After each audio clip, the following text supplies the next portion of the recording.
Two very common anti-nuclear narratives that you see in social media today are just the names Fukushima and Chernobyl.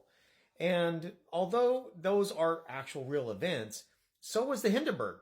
But comparing the Hindenburg to modern air travel, that's like comparing Chernobyl to modern nuclear energy. They're extremely different.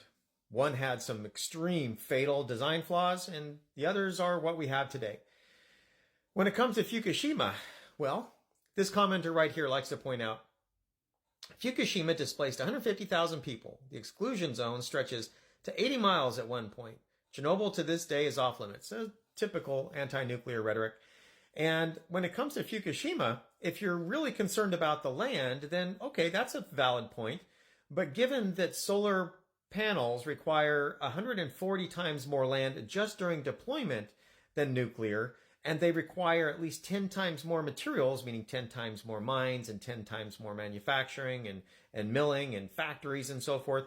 If what you're really concerned about is the land, then that would argue against solar or wind for that matter.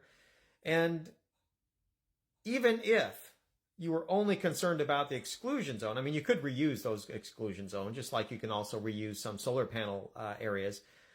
It would still take about 1 in every 3 nuclear reactors to go full Fukushima to take up the same amount of land as solar. Because solar just takes up that much land, and that's only for deployment. Only in deployment. Doesn't take into consideration all the other issues, materials, baseload, the backup that you require for solar. Usually it's going to be a fossil fuel plant, but it could be batteries and all the materials and land that would be required for those batteries. And then solar requires at least 2 times more frequent replacement. You got to replace the whole thing. And where's that energy going to come from? So there are a lot of these kinds of narratives that really sound compelling. Fukushima, Chernobyl.